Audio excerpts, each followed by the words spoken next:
Sejam todos bem-vindos novamente ao nosso curso de Teoria do Estado Moderno e Contemporâneo. Eu sou o professor Luiz Fernandes Garbosa. É um prazer tê-los aqui conosco novamente. Nós seguimos aqui estudando a teoria do governo, já examinamos em aulas anteriores a forma de governo, né? Agora estamos examinando o sistema de governo e nas aulas seguintes examinaremos o regime político, né? Eu ressalto sempre que o que é possível examinarmos aqui nas aulas é muito resumido e, portanto, um pouco superficial. E recomendo a leitura do nosso livro como um complemento importante para a formação dos senhores e das senhoras que são nossos cursistas. Os sistemas de governo, como explicado em aula anterior, dizem respeito principalmente ao modo como se relacionam os poderes politicamente ativos, ou seja, o poder legislativo e o poder executivo. O judiciário aqui fica momentaneamente fora de análise, embora depois nós vamos analisar aspectos específicos relativos ao judiciário. Mas aqui é principalmente como se relacionam o poder legislativo e o poder executivo, né? E nós temos aqui, diferentemente daquela característica da forma de governo, que como nós vimos diz respeito principalmente ao modo de provimento ou investidura dos governantes do poder e o modo de exercício do poder, aqui nós temos essa relação entre legislativo e executivo. Aqui eu trouxe apenas alguns dos tipos de sistemas de governo que nós temos.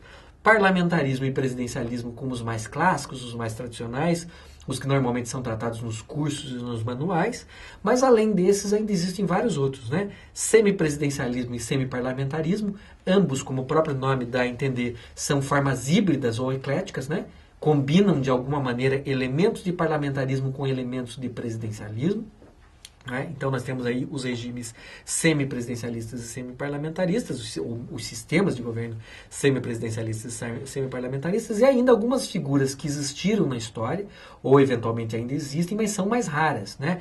Como os chamados governos de assembleia e o chamado governo diretorial. Então nós vamos fazer uma rápida explicação de cada um deles e vamos focar nossa atenção principalmente nos três ou nos quatro primeiros ali, parlamentarismo, presidencialismo e os dois né? Semiparlamentarismo e semipresidencialismo, né? Vamos explicar rapidamente cada um deles. O parlamentarismo, o nome mesmo já indica, é um sistema de governo no qual, teoricamente, a principal fonte de poder é o parlamento. Parlamento é o nome dado em muitos sistemas para o órgão legislativo, ou seja, esse órgão tem funções principalmente legislativas, mas também exerce funções de governo ou funções judicantes, por vezes, né? Então, o parlamentarismo, a figura central é o parlamento. E isso vai explicar o próprio sistema pelo qual o governo é constituído e o governo é exercido, e uma série de características do parlamentarismo. Nós vamos examinar isso rapidamente nas próximas, nessa aula e nas aulas que se seguem. Presidencialismo, o nome também nos dá uma pista importante, né? A principal figura aqui é o presidente da República. E o presidente, como todos sabem, é um órgão monocrático, unipessoal, ou seja, é uma única pessoa. Ele não se confunde com o monarca ou com o príncipe, porque ele não recebe o poder hereditariamente, não exerce o poder vitaliciamente, não transfere o poder de maneira aos seus sucessores, né? Ele é eleito para mandato temporário, normalmente, né? O presidencialismo, mas ele tem uma característica que o aproxima do monarca, no sentido que ele é um órgão unipessoal, único, ou seja, ele decide aquilo que é da sua alçada, da sua competência, de maneira unipessoal, né? E é a principal figura desse sistema, né? O presidencialismo é um sistema de governo no qual a figura central é exatamente o chefe do poder executivo, que, como nós veremos com mais calma, é chefe de Estado, chefe de governo e possui uma independência bastante grande do parlamento. Ou seja, se o parlamentarismo faz com que o parlamento seja o órgão principal, o presidencialismo faz com que o presidente seja o órgão principal. Se o parlamentarismo faz com que o governo ele tenha um vínculo, um nexo e uma dependência do parlamento, o presidencialismo ele promove uma separação maior de poder. Ele faz com que o governo exercido pelo presidente seja bastante independente do órgão legislativo, que normalmente em sistemas presidencialistas é chamado de Congresso Nacional, mas pode também ser chamado de Assembleia ou outra denominação. Esses são dois sistemas que nós vamos estudar com um pouquinho mais de calma. O semipresidencialismo e o semiparlamentarismo, como o nome diz, combinam parlamentarismo e presidencialismo, não é? Qual é a diferença entre semipresidencialismo e semiparlamentarismo? É principalmente a predominância. Se predominam elementos típicos do presidencialismo, embora também estejam presentes elementos parlamentaristas, nós falamos em semipresidencialismo. O sistema é mais presidencialista do que parlamentarista. mas não é puramente presidencialista, por isso semipresidencialista. É o caso do governo francês atual, ele é semipresidencialista. Nós podemos também falar de semiparlamentarismo, que é o contrário, é um sistema no qual estão presentes elementos de ambos os sistemas básicos, mas predominam os elementos parlamentaristas. Ou seja, eu tenho elementos principalmente do parlamentarismo, mas tem alguns elementos que não são típicos do parlamentarismo, que são típicos do presidencialismo. Então, esses sistemas são chamados sistemas semiparlamentaristas. Então, temos aqui os 4 principais. A maior parte dos sistemas de governo nos estados contemporâneos são ou presidencialistas, ou parlamentaristas, ou semipresidencialistas, ou semiparlamentaristas. Governo de assembleia é uma figura específica, né? É um governo no qual os poderes, todo o poder está concentrado em uma assembleia.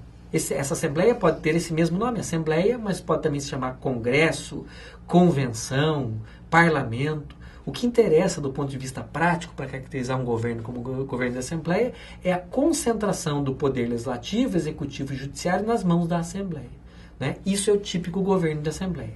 Às vezes o parlamentarismo se degenera e vira governo de assembleia. Em certas circunstâncias, aconteceu isso na história francesa, por exemplo, o parlamento se torna um órgão muito poderoso em face do governo e acaba concentrando todos os poderes de fato em suas mãos. E isso faz com que um governo que foi criado para ser parlamentarista, na prática, se torne governo de assembleia.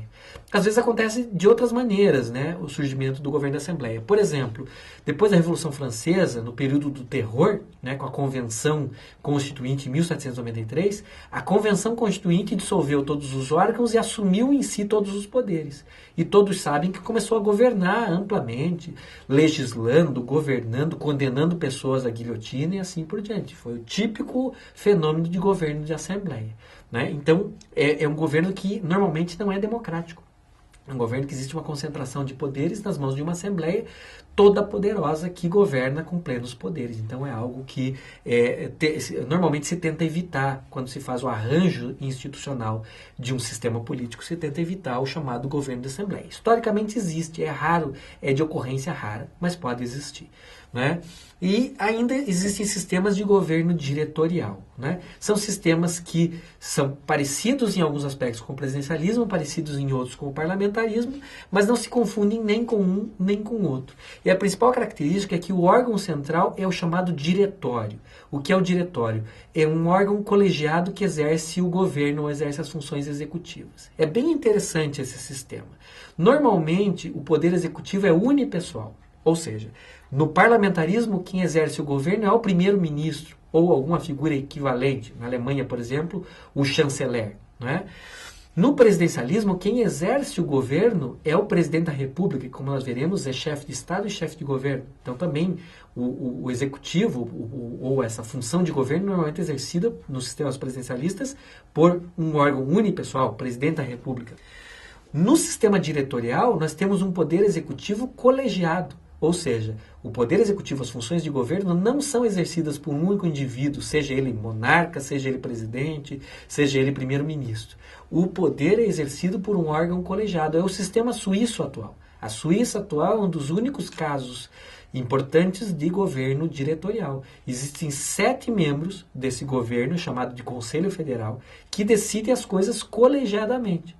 O presidente só preside as sessões desse conselho, mas as decisões são tomadas de forma colegiada. Então, esse sistema não se confunde nem com o sistema de gabinete, o sistema do parlamentarismo, em que o gabinete é formalmente um colegiado, mas quem decide muitas questões importantes é o primeiro-ministro sozinho. Aqui não. O diretório suíço, por exemplo, decide coletivamente, decide colegiadamente. É raro hoje esse tipo de arranjo, mas existiram no passado e existe ainda hoje na Suíça o governo diretorial, né? Não significa que exista apenas o diretório, existe um parlamento também, existe um órgão legislativo na Suíça, por exemplo, que exerce as funções de um parlamento, mas o poder executivo não é unipessoal, não é exercido por um monarca, um presidente ou um primeiro-ministro, é exercido por um órgão chamado diretório, que é um órgão executivo colegiado. Então, não se confunda, né? Nós não vamos focar nem nos governos da Assembleia, nem no governo diretorial, porque são excepcionais, como já dito. Nós vamos focar no parlamentarismo e no presidencialismo e vamos falar um pouco sobre os sistemas híbridos que são os predominantes nos estados contemporâneos. Mas nós faremos isso na próxima aula. porque são vários aspectos que têm que ser levados em consideração, tanto para distinguir o presidencialismo do parlamentarismo e para caracterizar cada um deles, quanto para entender o semipresidencialismo e o semiparlamentarismo. Então nós veremos isso na próxima aula. Até lá e bons estudos.